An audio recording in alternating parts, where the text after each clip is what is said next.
तो आज अपन शुरू कर रहे हैं SA 402। SA 402 का नाम है audit consideration relating to an entity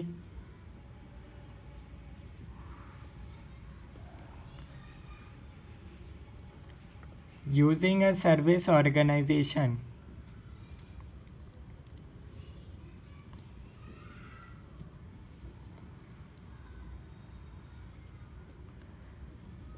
तो आज अपन इस वीडियो में डिस्कस करेंगे SA 402 के बारे में, ठीक है। इसका नाम है audit consideration relating to an entity using a service organisation. यहाँ एक वर्ड आ रहा है सर्विस ऑर्गेनाइजेशन, ठीक है। आखिर सर्विस ऑर्गेनाइजेशन का क्या मतलब होता है, सबसे पहले तो अपन को ये जानना रहेगा, ठीक है। और आखिर SA 402 कब काम का रहता है ऑडिटर के लिए, ठीक है। तो ये अपन को जानना पड़ेगा। सबसे पहले इसका इम्पोर्टेंस क्या है। क्वेश्चन नंबर 1 ये आता है, आखिर SA 402 की ज़रूरत कब पड़ती है, ठीक है। इसकी इम्पोर्टेंस कब ऑडिटर के लिए रहती है, ठीक है। और यहाँ एक वर्ड आ रहा है सर्विस ऑर्गेनाइजेशन, ठीक है। सर्विस ऑर्गेनाइजेशन का क्या मतलब होता है, ये अपन को जानना पड़ेगा, ठीक है। और आपके बुक के अंदर दे रखा है एक सर्विस ऑडिटर नाम दे रखा है, यानी कि सर्विस ऑर्गेनाइजेशन अपन को जानना पड़ेगा। सर्विस ऑडिटर क्या होता है, और इसके साथ दो वर्ड और होते हैं, एक होता है यूज़र ऑर्गेनाइजेशन और एक होता है यूज़र ऑडिटर, ठीक है। यूज़र ऑडिटर, ठीक है। तो ये चार जो लोग हैं, ठीक है, मतलब ये चार वर्ड्स के बारे में अपन को जानना पड़ेगा। आखिर ये सब इनका रोल क्या है इस SA 402 के अंदर, ठीक है। दो तो इसमें ऑडिटर है, एक तो यूज़र ऑडिटर है और एक है सर्विस ऑडिटर है, ठीक है। सर्विस ऑडिटर और एक है यूज़र ऑडिटर, और दो ऑर्गेनाइजेशन है, service organisation and user organisation, ठीक है। तो स्टार्ट करते हैं, ठीक है। सबसे पहले समझते हैं SA 402 अपन क्यों पढ़ रहे हैं, आखिर ऑडिटर के लिए एज एन ऑडिटर इसका क्या रोल है, ठीक है। तो सबसे पहले अपन इसको एक एग्जांपल से समझेंगे। तो अपन एग्जांपल लेते हैं, एक XYZ कंपनी है, ठीक है, और एक PQR कंपनी है, ठीक है। अब तो अपन आ जाते हैं XYZ कंपनी पर, ठीक है। XYZ कंपनी क्या चाहती है, वो सिर्फ बिजनेस पर अपना ध्यान देना चाहती है, ठीक है। यानी कि वो टोटली उसका मेन फोकस रहेगा बिजनेस रिलेटेड एक्टिविटीज़, बिजनेस को कैसे ग्रो करा जाए, उसका मेन ये टारगेट रहेगा, ठीक है। और पर अब इसके साथ क्या होगा, XYZ कंपनी को लीगल कंप्लाइंसेस का भी फॉलो करना पड़ेगा, ठीक है। और अकाउंटिंग भी करनी पड़ेगी ट्रांजैक्शंस की, इतने सारे ट्रांजैक्शंस होंगे। तो अगर XYZ company accounting, legal compliances इन सब पर ध्यान देगी तो बिजनेस ग्रो कैसे करेगी, ठीक है। XYZ कंपनी क्या चाहती है, वो चाहती है सिर्फ उसका पूरा फोकस सिर्फ बिजनेस पर ही रहना चाहिए, यानी कि बिजनेस से रिलेटेड काम ही वो करे, ना कि यह अकाउंटिंग और लीगल कंप्लाइंसेस की और टाइम वेस्ट करे। क्योंकि इससे अगर इस तरफ XYZ कंपनी ध्यान देगी तो वो अपने बिजनेस पर ज़्यादा फोकस नहीं कर पाएगी। तो क्या चाह रही है XYZ कंपनी, चाह रही है ये अकाउंटिंग, लीगल कंप्लाइंसेस का काम PQR कंपनी को आउटसोर्स कर दे, ठीक है। आउटसोर्स कर दे अकाउंटिंग का सारा काम, ठीक है। जो भी अकाउंटिंग के काम है वो सारा काम PQR कंपनी कर लेगी, ठीक है। अब PQR कंपनी क्या करती है, PQR कंपनी एक सर्विस ऑर्गेनाइजेशन है, वो सारी कंपनी से अकाउंटिंग, एक XYZ कंपनी हो गई और बाकी भी कंपनी है, उन सब से अकाउंटिंग का काम ही लेती है, ठीक है। तो PQR कंपनी का मेन काम ही यही है कि जितनी भी कंपनी है उन सबकी अकाउंटिंग करना, ठीक है। तो PQR कंपनी का मेन काम है अकाउंटिंग करना, और XYZ कंपनी वो चाहती है सिर्फ उसका सारा ध्यान बिजनेस ग्रो करने पर ही रहे, ठीक है। वो नहीं चाहती कि खुद अकाउंटिंग करे। तो XYZ कंपनी चाह रही है कि वो अकाउंटिंग का काम आउटसोर्स कर दे, ठीक है, ताकि उसका सारा ध्यान बिजनेस ग्रो करने पर ही रहे, ठीक है। तो अब जो XYZ कंपनी का ऑडिटर होगा, ठीक है, XYZ कंपनी की कोई तो ऑडिट करेगा, ठीक है, तो अपन उसको देते थे नाम मिस्टर ए, ठीक है, मिस्टर ए ऑडिटर है, ठीक है, इस केस में, ठीक है। तो अब अपन क्या बोलेंगे, XYZ कंपनी हो जाएगी यूज़र ऑर्गेनाइजेशन, ठीक है। मेन कंपनी है उसको अपन नाम देते हैं यूज़र ऑर्गेनाइजेशन, और जो भी ये सर्विस प्रोवाइड कर रही है अकाउंटिंग से रिलेटेड उसको बोल देंगे सर्विस ऑर्गेनाइजेशन, ठीक है। क्योंकि इसका XYZ कंपनी का अकाउंटिंग का काम कौन कर रहा है, PQR कंपनी, तो XYZ कंपनी के लिए PQR कंपनी क्या हो जाएगी, सर्विस ऑर्गेनाइजेशन हो जाएगी, ठीक है। XYZ कंपनी का जो ऑडिटर है वो है मिस्टर ए, ठीक है। तो मिस्टर ए कौन हो जाएगा, सर्व या यूज़र ऑडिटर हो जाएगा, ठीक है। मिस्टर ए कहलाएगा यूज़र ऑडिटर, और जो PQR कंपनी जो अकाउंटिंग करता है, ठीक है, उसका भी एक ऑडिटर होगा और उसको बोलेंगे अपन सर्विस ऑडिटर, ठीक है, जो PQR कंपनी की ऑडिट करेगा, ठीक है। अपने लिए मेन कंपनी है, अपन XYZ कंपनी के पॉइंट ऑफ व्यू से पढ़ेंगे ऐसे 402, ठीक है। XYZ कंपनी के यूज़र ऑडिटर के पॉइंट ऑफ व्यू से अपना ये पढ़ना रहेगा ऐसे 402, ठीक है।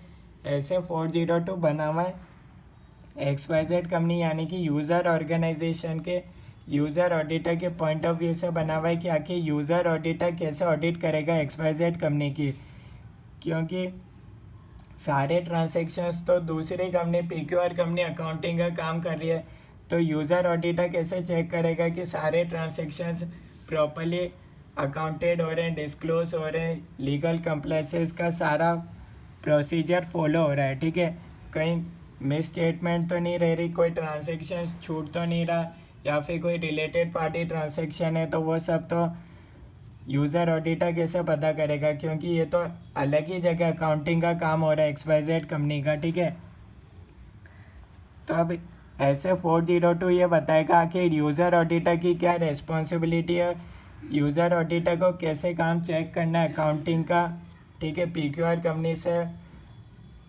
क्योंकि अगर यूज़र ऑडिटर XYZ कंपनी की तो कर लेगा बिजनेस रिलेटेड, यानी कि XYZ कंपनी का मेन काम तो बिजनेस ग्रो करना है, ठीक है, वो ये सारे अकाउंटिंग का काम लीगल कंप्लायंसेस तो XYZ कंपनी कर नहीं रही है, ठीक है।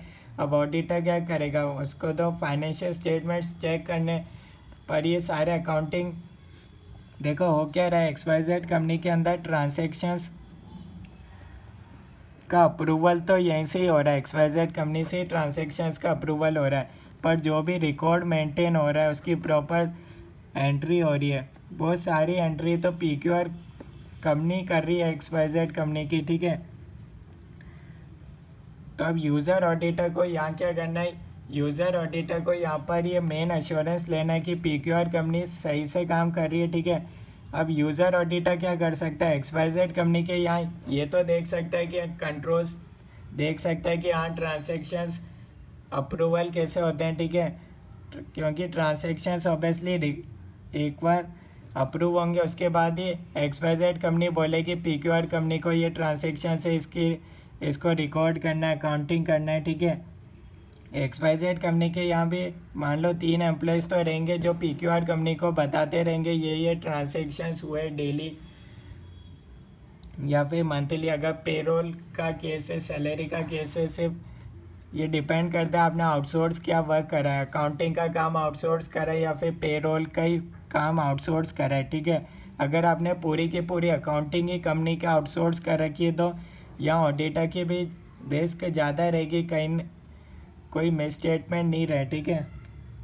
तो सबसे पहले यहाँ क्वेश्चन आता है कि आखिर जो सर्विसेज आउटसोर्स कर रखी है उसके बारे में यूज़र ऑडिटर को पता रहना चाहिए कौन कौन सी XYZ कंपनी ने आउटसोर्स कर रखी है, ठीक है।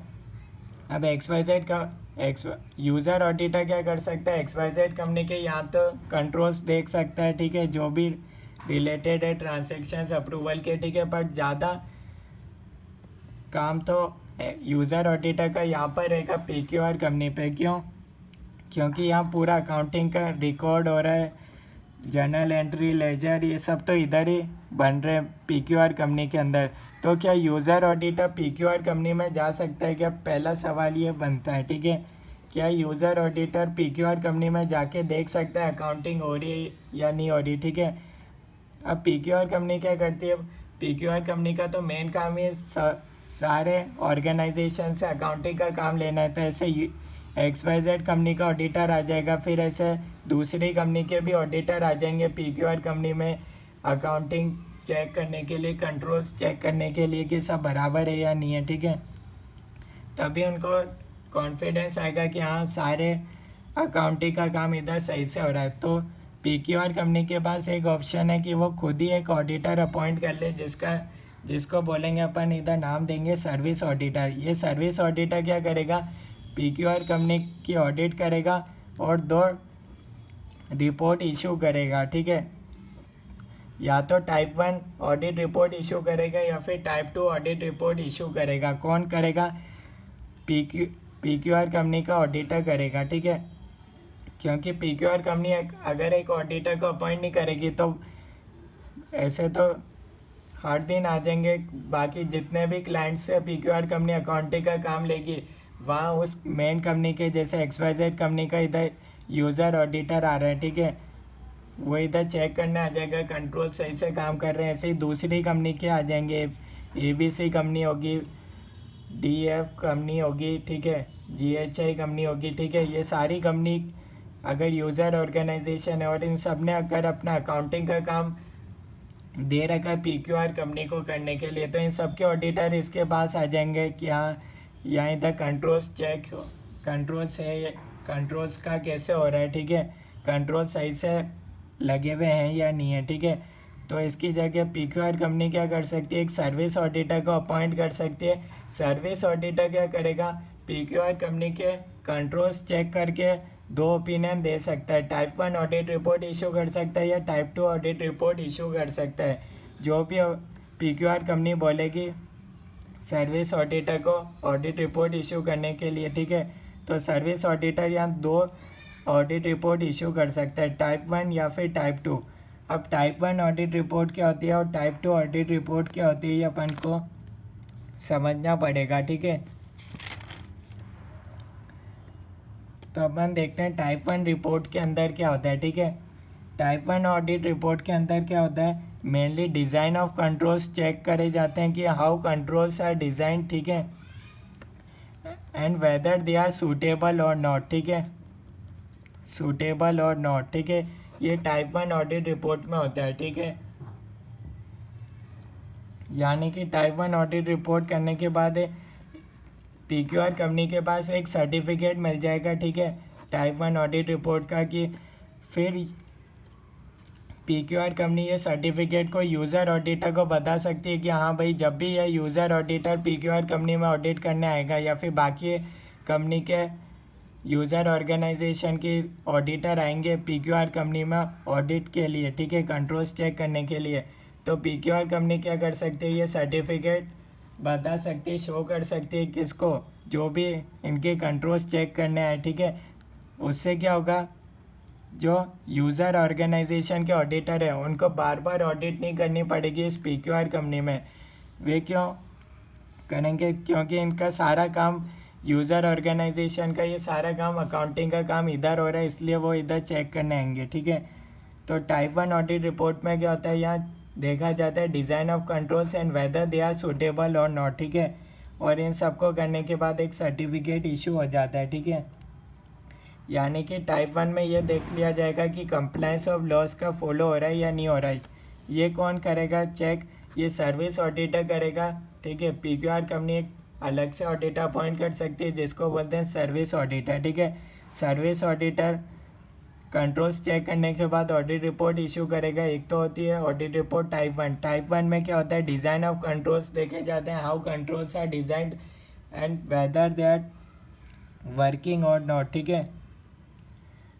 यहाँ सिर्फ देखा जाता है कि कंट्रोल्स है या नहीं है, ठीक है, और ये देखा जाएगा कि कंट्रोल सूटेबल है या नहीं है इतने ट्रांजेक्शन्स के लिए, जो भी अकाउंटिंग के ट्रांजेक्शन्स हो रहे हैं उसके लिए कंट्रोल सूटेबल है या नहीं है, ठीक है। कम कंट्रोल्स तो नहीं है या फिर ज़्यादा ही होने चाहिए कंट्रोल्स ऑब्वियसली, ताकि कोई फ्रॉड नहीं होए, ठीक है, अकाउंटिंग में, ठीक है। और एक होती है type 2 audit report. Type 2 audit report में क्या होता है, ऑपरेटिंग इफेक्टिवनेस देखी जाती है। यानी कि ये सर्विस ऑडिटर इधर क्या करेगा, इस कंपनी में पीक्यूआर कंपनी में जो भी अकाउंटिंग करी पीक्यूआर कंपनी ने, उसके सैंपल्स देखेगा, चेक करेगा, परफॉर्म करके देखेगा कि हाँ सही में जो पीक्यूआर कंपनी ने काम करा है, जैसे पेरोल में सैलरी का काम करा है। अब सैलरी में क्या होगा, न्यू एम्प्लॉयज़ भी ऐड होंगे, ठीक है। तो न्यू एम्प्लॉयज़ होंगे, ओल्ड एम्प्लॉयज़ जा रहे होंगे, ठीक है, कुछ एम्प्लॉयज़ आ रहे होंगे, जा रहे होंगे। तो सर्विस ऑडिटर क्या करेगा, टाइप 2 ऑडिट रिपोर्ट के अंदर या प्रैक्टिकल परफॉर्म करके देखेगा कि हाँ सही में कैलकुलेशन सही है या नहीं है, ठीक है। लाइव देखेगा कि operating effectiveness of controls, how controls are effective, ये देखेगा। यानी कि टाइप 2 का आप बोल सकते हो डिटेल रिपोर्ट होती है टाइप 2 ऑडिट रिपोर्ट, ठीक है। अच्छा, टाइप 2 ऑडिट रिपोर्ट में टाइप 1 तो इंक्लूड होता ही है, ठीक है। Type 1 plus operating effectiveness of controls, ठीक है। या ऑडिट प्रोसीजर लगा के, यानी कि सैंपल्स देखेगा पीक्यूआर कंपनी के, ठीक है। रैंडम सैंपल्स के बेसिस पर चेक करेगा सर्विस ऑडिटर अकाउंटिंग का काम, और उसके बेसिस पर सर्विस ऑडिटर इधर इशू करता है टाइप 2 ऑडिट रिपोर्ट, ठीक है। या मेन फोकस होता है टाइप 2 ऑडिट रिपोर्ट के अंदर ऑपरेटिंग इफेक्टिवनेस ऑफ कंट्रोल्स को चेक करना, ठीक है। टाइप 1 में देखा जाता है design of controls and whether they are suitable और नॉट। यहाँ ये नहीं देखा जाता कि ऑपरेटिंग इफेक्टिवनेस ऑफ कंट्रोल्स के बारे में इधर चेक नहीं करा जाता, ठीक है। टाइप 2 ऑडिट रिपोर्ट में क्या होता है, डिज़ाइन ऑफ कंट्रोल्स भी चेक करा जाता है, सूटेबिलिटी भी चेक करा जाता है, और ऑपरेटिंग इफेक्टिवनेस को भी चेक करा जाता है। इसलिए टाइप 2 ऑडिट रिपोर्ट को अपन बोलते हैं डिटेल ऑडिट रिपोर्ट, ठीक है। अब ये दो टाइप क्यों बना रखे हैं, क्योंकि जनरली स्मॉल कंपनी की अगर ऑडिट हो रही होती है तो उसके लिए टाइप वन भी सूटेबल रह सकती है, ठीक है। तो इससे क्या होगा, पीक्यूआर कंपनी को एक सर्टिफिकेट मिल जाएगा, और जब भी ये बाकी यूज़र ऑर्गेनाइजेशन के इधर आएंगे कंट्रोल्स चेक करने के लिए, तो वो अपना सर्टिफिकेट बता सकते हैं कि हाँ वो सर्टिफाइड है। इस सर्टिफिकेशन में क्या होगा, इसमें लिखा होगा कि इस पीक्यूआर कंपनी के कंट्रोल्स इफेक्टिव है related to accounting legal compliances, ठीक है। और यहाँ डेट लिखी होगी जब भी सर्विस ऑडिटर ने ये कंट्रोल्स का परफॉर्म करा होगा, ठीक है, चेक करे होंगे, ठीक है। दोनों में से कोई सी भी audit report PQR company obtain कर सकती है। ऑब्वियसली सर्विस ऑडिटर को कह सकती है कि हमें टाइप 1 ऑडिट रिपोर्ट चाहिए और या फिर टाइप 2 ऑडिट रिपोर्ट चाहिए, पीक्यूआर कंपनी की मर्जी पर है, ठीक है। यानी कि उसकी विश है कि अगर वो टाइप 1 ऑडिट रिपोर्ट भी इशू करवा सकती है सर्विस ऑडिटर से, या टाइप 2 के लिए भी सर्विस ऑडिटर को कह सकती है, ठीक है। ऑब्वियसली सर्विस ऑडिटर टाइप 2 के अंदर ज़्यादा ऑडिट प्रोसीजर्स, डिटेल में ऑडिट प्रोसीजर्स लगा कर देखेगा ऑपरेटिंग इफेक्टिवनेस ऑफ कंट्रोल्स, ठीक है। तो ये मेन अपना था बेसिक ओवरव्यू ऐसे 402 का। यानी कि ऐसे 402 तभी रिलेवेंट ऑडिटर के लिए जब कोई कंपनी आउटसोर्स करवा रही हो अपना काम दूसरे के लिए, ठीक है, दूसरे से अपना काम आउटसोर्स करवा रही हो। यहाँ पर ने एग्जांपल में देखा था अकाउंटिंग का काम इधर आउटसोर्स हो रहा था, ठीक है। तो ये सबसे पहले आपको पता चल गया कि ये रिलेवेंट किसके लिए, ठीक है, ऐसे 402। अब अपन देख लेते हैं इसके आगे। अभी आप डिफाइन पढ़ सकते हैं सर्विस ऑर्गेनाइजेशन क्या होता है। Service organisation is a third party organisation that provide service to user entities that are part of those entities information system relevant to financial reporting. User entity is an entity that, या user entity के बारे में आ गया, ठीक है। तो service organisation कौन सी थी इस केस में, पीक्यूआर कंपनी जो सिर्फ अकाउंटिंग का काम करती है, ठीक है। एक्सवाइजेड कंपनी का भी अकाउंटिंग का काम देखती है, बाकी कंपनी का सारी कंपनी का अकाउंटिंग का काम देखती है पीक्यूआर कंपनी। तो इस केस में सर्विस ऑर्गेनाइजेशन हो जाएगा पीक्यूआर कंपनी, ठीक है। और इसके बाद इधर दे रखा है यूज़र एंटिटी के बारे में। User entity is an entity that uses a service organisation and whose financial statement are being audited. User entity इस केस में यूज़र एंटिटी कह दो, यूज़र ऑर्गेनाइजेशन कह दो, एक ही बात है। यूज़र एंटिटी हो जाएगा इस केस के अंदर XYZ कंपनी, ठीक है, जिसका मेन काम है बिजनेस ग्रो करना और जिसने अकाउंटिंग का काम आउटसोर्स करा था अपने एग्जाम्पल में, ठीक है।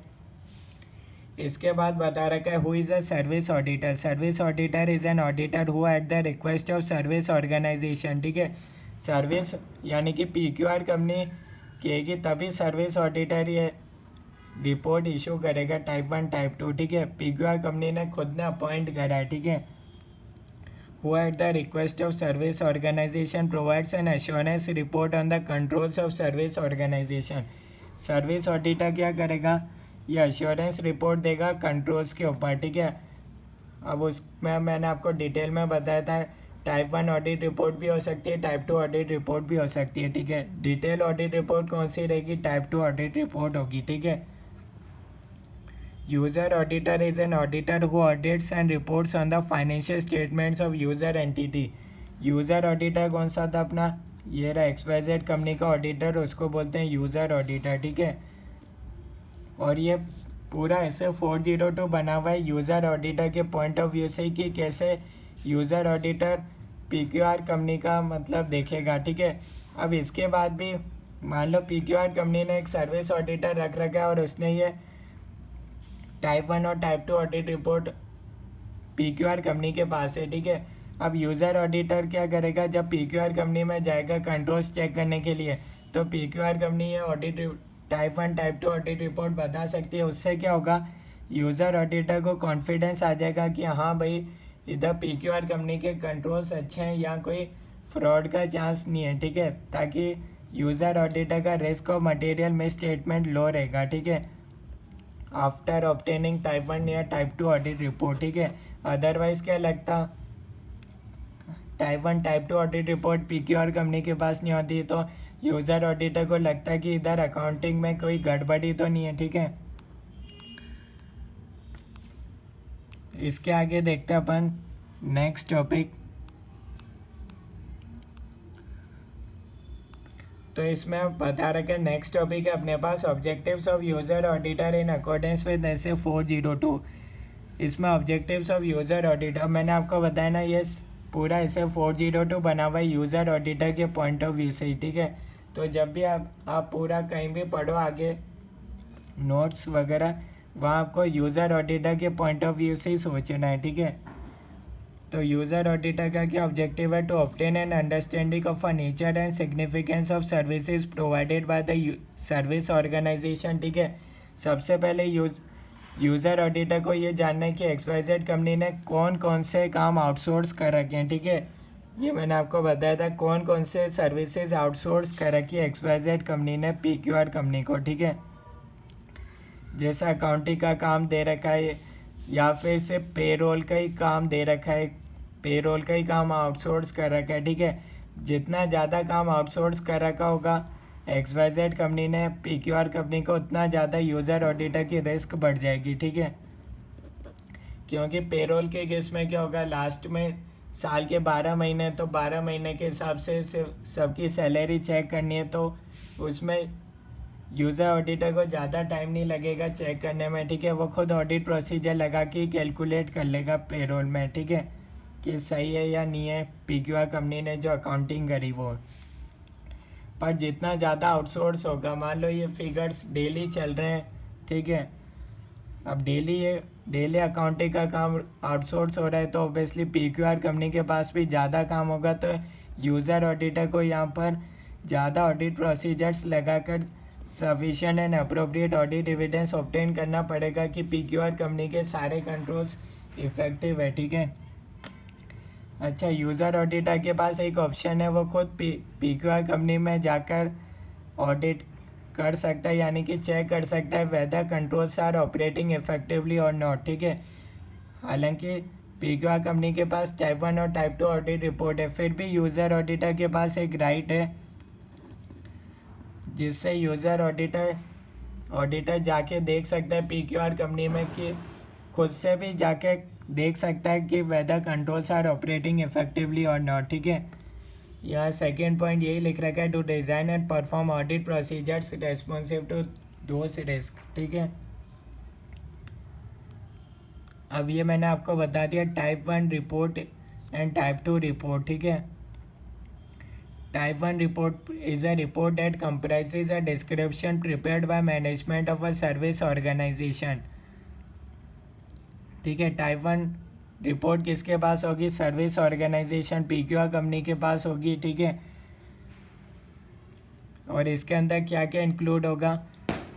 Service organisation system control objectives and related controls that have been designed and implemented as at a specified date. ठीक है, ये जब भी सर्टिफिकेट होगा तो इस पर डेट लिखी होगी कि किस दिन कंट्रोल टेस्ट करे सर्विस ऑडिटर ने PQR कंपनी में। ठीक है, डेट लिखी होगी, ऐसा नहीं है कि 5 साल तक चल रहे हैं, एक बार करा लिया PQR कंपनी ने सर्विस ऑडिटर से टाइप 1 टाइप 2 ऑडिट रिपोर्ट का काम, तो फिर 5 साल तक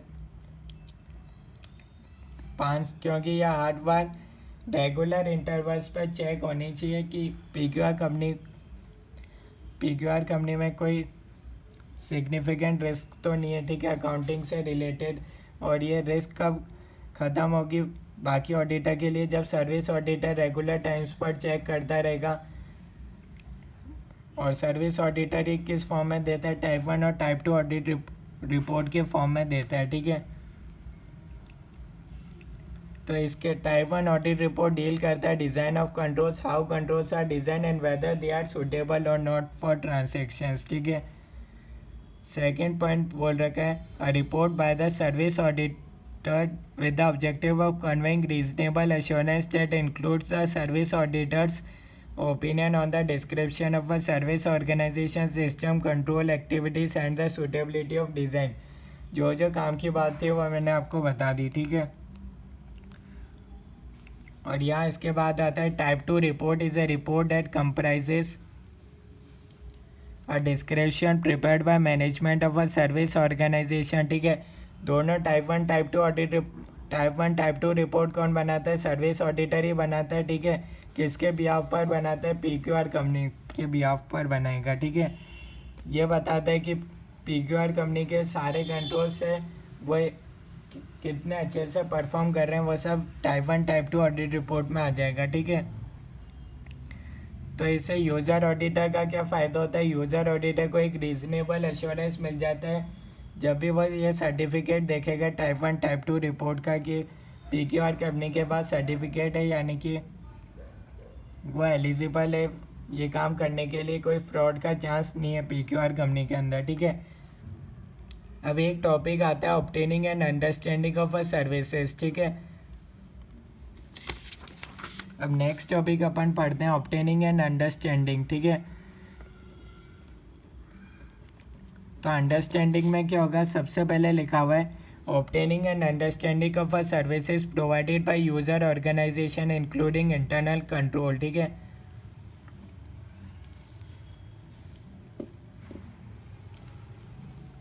तो सबसे पहला पॉइंट है अंडरस्टैंडिंग ऑफ सर्विसेज, साथ ही साथ लिखते भी जाते हैं ताकि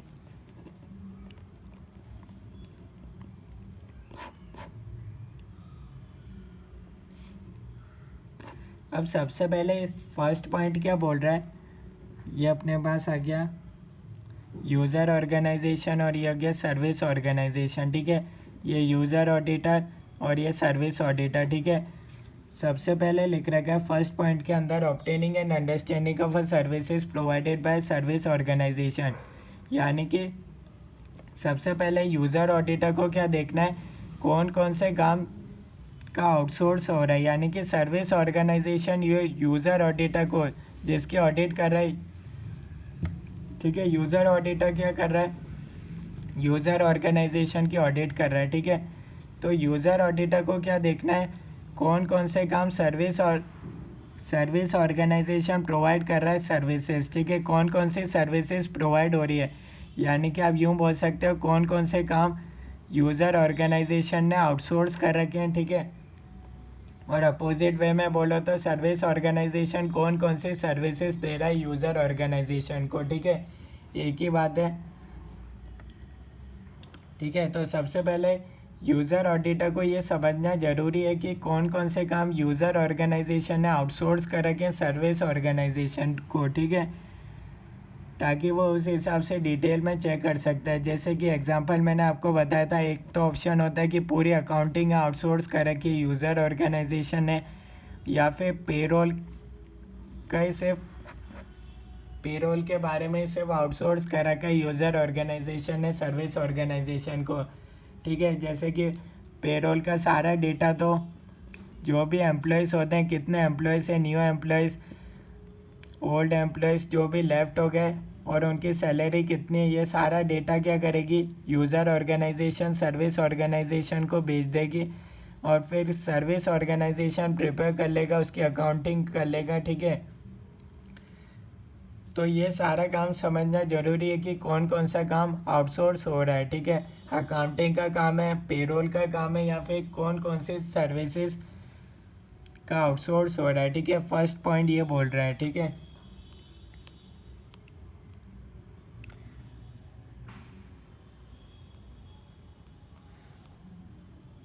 नेक्स्ट पॉइंट अपन देखते हैं, ये पॉइंट्स अपन लास्ट में डिस्कस कर लेंगे, ठीक है। पहले अपन से पॉइंट्स पढ़ लेते हैं, उसके बाद ये डिटेल्स में जो पॉइंट्स दे रखे हैं वो अपन देख लेंगे।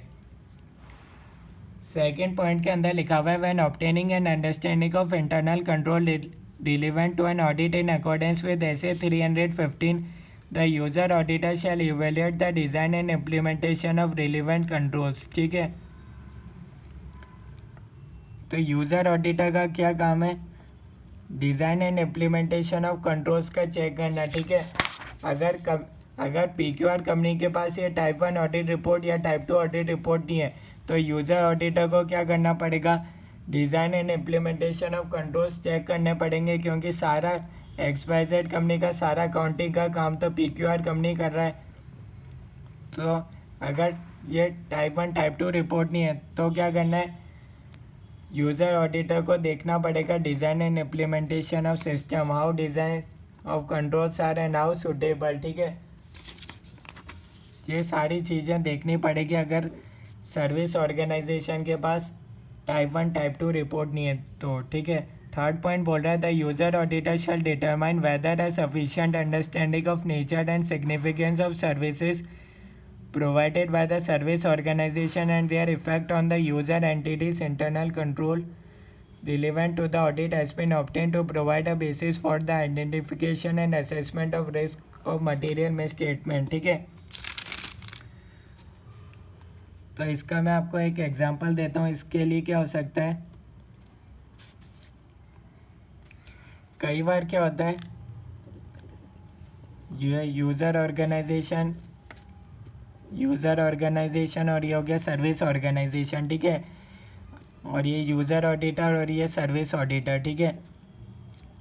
अब क्या हो रहा है, यूज़र ऑडिटर ने क्या करा, खुद से करा, ठीक है।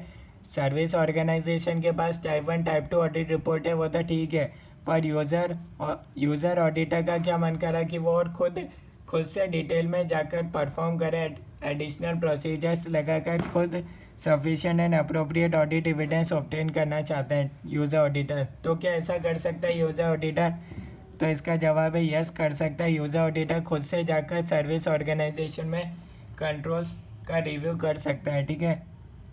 तो थर्ड पॉइंट के अंदर क्या लिख रखा है, कई बार हो सकता है कि जैसे यहाँ पर जाके देखा, यूज़र ऑडिटर ने देखा ये अकाउंटिंग का, ठीक है, देखा तो उसमें यूज़र ऑडिटर को एक मिल गया 5000 का ट्रांजैक्शन था और वो पे करा था लीगल फीस के लिए, ठीक है, लीगल फीस के लिए पे करा था लॉयर को, ठीक है। तो अब ये अमाउंट क्या मटेरियल है क्या, ये अमाउंट मटेरियल तो नहीं है, ठीक है, पर इससे पर सवाल ये नहीं है कि यह मटेरियल है या नहीं है, ठीक है। यहाँ ये देखना पड़ेगा understanding of nature of services, ठीक है, यहाँ ये देखना पड़ेगा कि नेचर क्या है सर्विस का, ठीक है। यानी कि ये देखना पड़ेगा कि ये ट्रांजैक्शन हुआ ही क्यों है, ठीक है। ये मटेरियल वाइज तो इम्पोर्टेंट नहीं है, पर ये nature of transactions wise important है। क्यों? अगर ये यूज़र ऑर्गेनाइजेशन के अंदर ये ट्रांजैक्शन हुआ है, ठीक है, ऑब्वियसली अकाउंटिंग तो सर्विस ऑर्गेनाइजेशन ने करी, पर अगर ये ट्रांजैक्शन हुआ है यूज़र ऑर्गेनाइजेशन के अंदर, तो यहाँ ये डिपेंड करता है कि आखिर ये ट्रांजैक्शन हुआ ही क्यों है, ठीक है। मटेरियल वाइज तो ये बड़े अमाउंट का ट्रांजैक्शन नहीं है, पर ये नेचर वाइज अपन देखते हैं तो ये नेचर ऑफ ट्रांजैक्शन सिग्निफिकेंट है।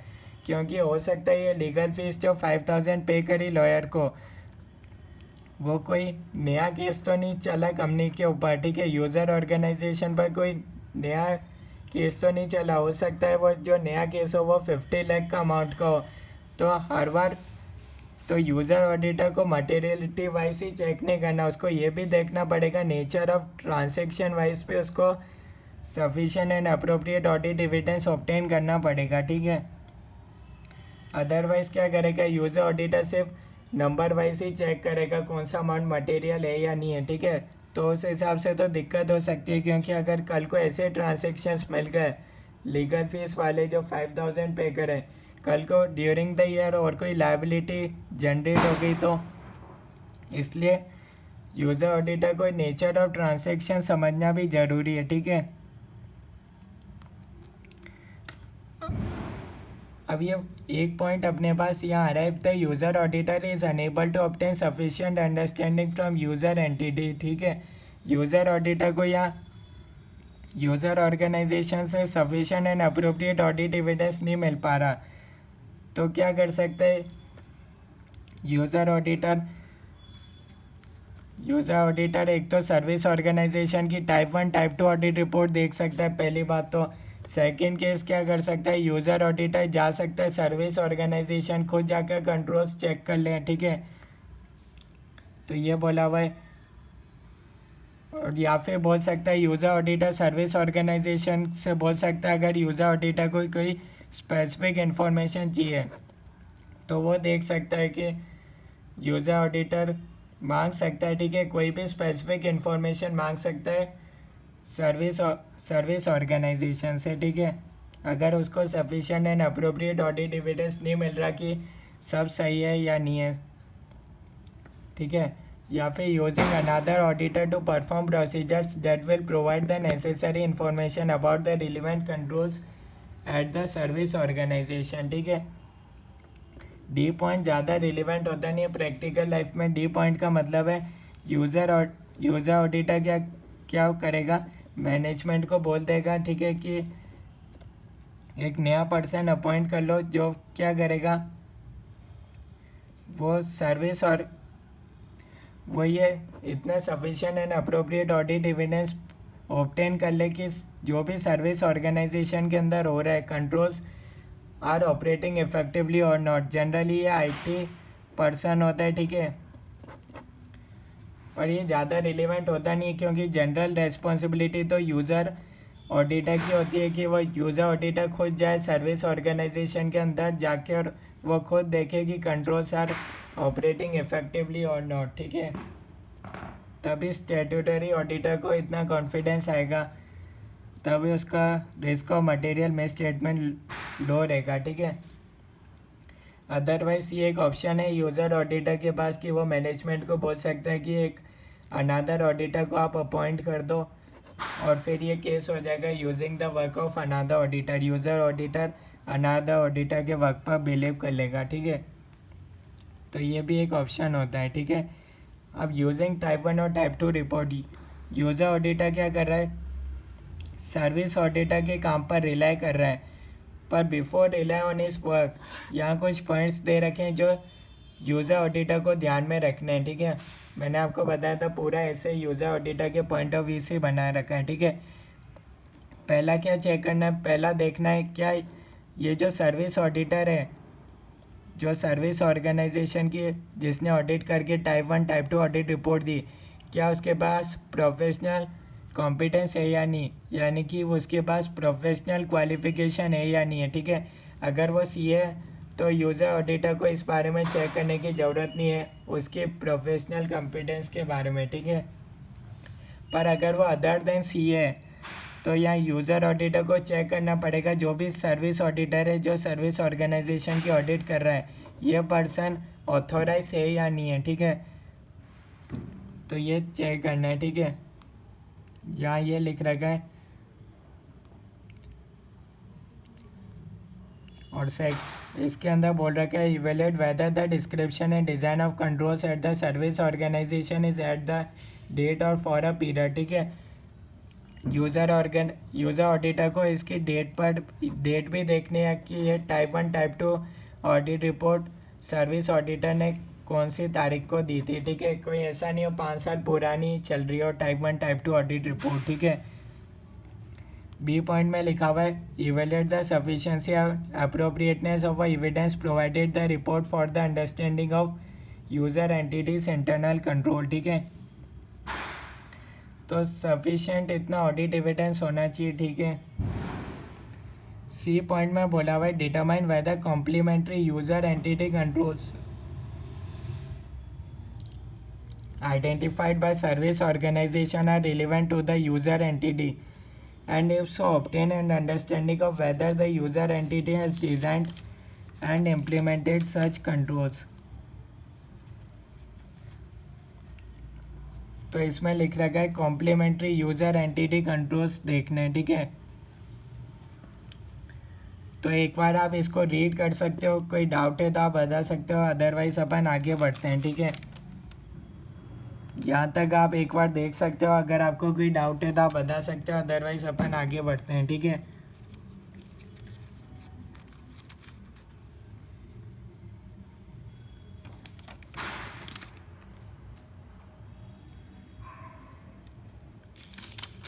तो यहाँ तक एक बार आप रीड कर सकते हो, ठीक है। अदरवाइज अपन आगे चलते हैं, ठीक है।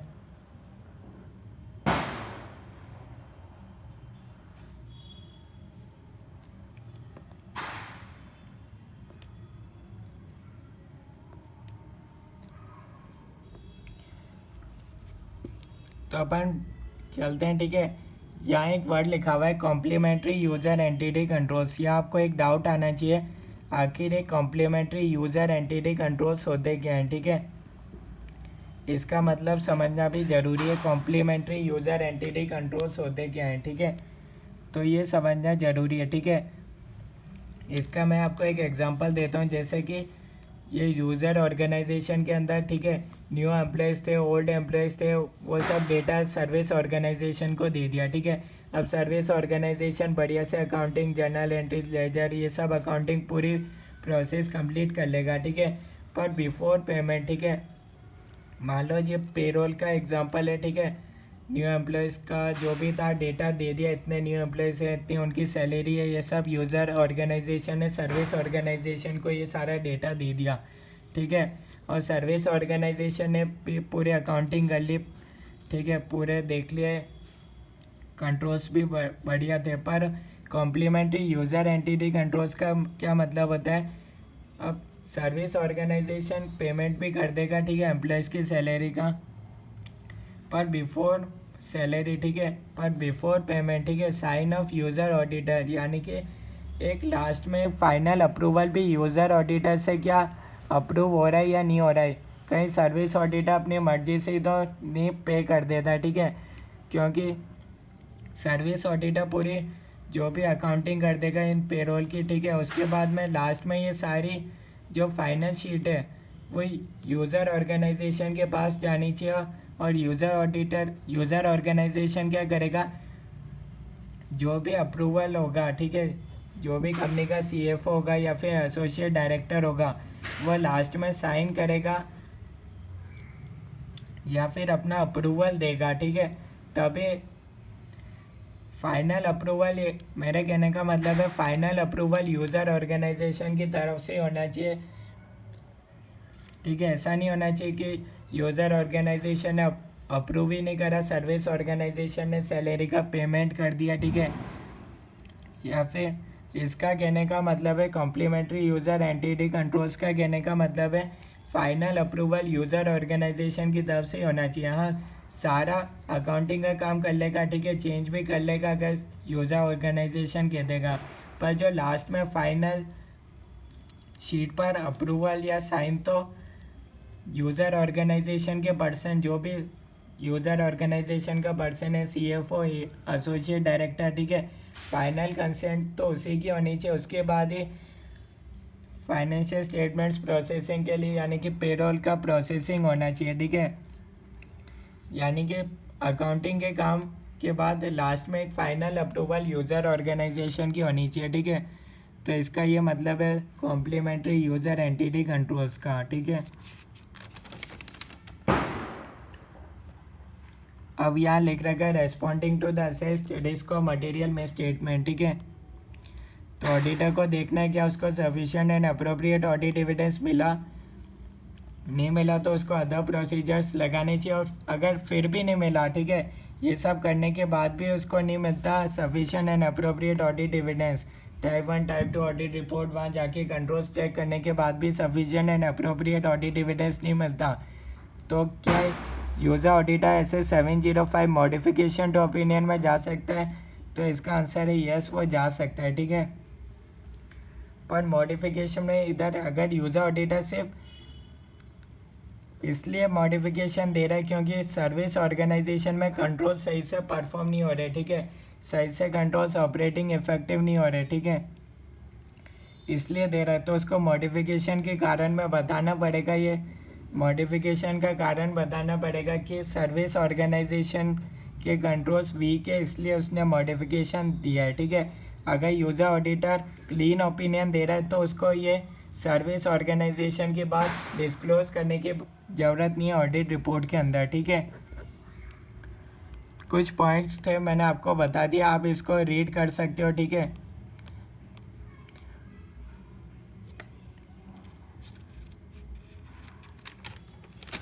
तो ये आप रीड कर सकते हो, फिर भी कोई डाउट है तो आप कमेंट्स के अंदर बता सकते हो, ठीक है, और देख लो, ठीक है। और एक टॉपिक है fraud non compliance with loss and regulations, ठीक है। सर्विस ऑर्गेनाइजेशन बढ़िया सी ऑडिट तो कर रहा है यूज़र ऑर्गेनाइजेशन की, ठीक है, पर कल को सर्विस ऑर्गेनाइजेशन को कोई ऐसे ट्रांजेक्शन्स मिल गए जिसके अंदर फ्रॉड या फिर नॉन कंप्लायंस हो सकता है, ठीक है, तो वो सारे नॉन कंप्लायंसेस यूज़र ऑर्गेनाइजेशन को बताने पड़ेंगे, ठीक है। कौन बताएगा? सर्विस ऑर्गेनाइजेशन को सर्विस ऑर्गेनाइजेशन बताएगा यूज़र ऑर्गेनाइजेशन को कि अगर कोई ट्रांजेक्शन्स के अंदर फ्रॉड या फिर नॉन कंप्लायंस मिल गया तो जनरली ये एग्रीमेंट के अंदर लिखा हुआ था कि विद इन 15 डेज कल कोई नॉन कंप्लायंस मिल गया तो वो बताना पड़ेगा। और यूज़र ऑडिटर क्या कर सकता है? इन सबका रिटर्न रिप्रेजेंटेशन ले सकता है सर्विस ऑर्गेनाइजेशन के सर्विस ऑडिटर से कि उसने सारे फ्रॉड नॉन कंप्लायंस डिस्क्लोज करे यूज़र ऑर्गेनाइजेशन को, ठीक है। और यूज़र ऑर्गेनाइजेशन ने सारे फ्रॉड नॉन कंप्लायंस जो भी सर्विस ऑर्गेनाइजेशन ने बताए वो सारा डेटा यूज़र ऑडिटर को बताया है, ठीक है। कोई फ्रॉड नॉन कंप्लायंस का केस है तो, ठीक है, यानी कि सर्विस ऑडिटर बताएगा सर्विस ऑर्गेनाइजेशन को, सर्विस ऑर्गेनाइजेशन बताएगा यूज़र ऑर्गेनाइजेशन को, और यूज़र ऑर्गेनाइजेशन बताएगा यूज़र ऑडिटर को, ठीक है। अगर कोई केस नहीं होगा तो भी रिटर्न रिप्रेजेंटेशन ले सकता है यूज़र ऑडिटर कि उन्होंने सारे डिस्क्लोज करे जो भी फ्रॉड नॉन कंप्लायंस थे अगर है तो, ठीक है। बस reporting by the user auditor की मैंने ये आपको लाइन समझाई थी। अगर मॉडिफिकेशन दे रहा है तो यूज़र ऑडिटर अपनी रिपोर्ट में बताएगा कि उसने आखिर मॉडिफिकेशन का क्या कारण था, सर्विस ऑर्गेनाइजेशन के कंट्रोल सही से परफॉर्म नहीं हो रहे थे, ठीक है। अब आप देख सकते हो कोई टॉपिक छूट गया हो तो बाकी जो भी टॉपिक है आप वह मॉड्यूल से रीड कर सकते हो, ठीक है। मेन यही था, ठीक है, आपके लिए।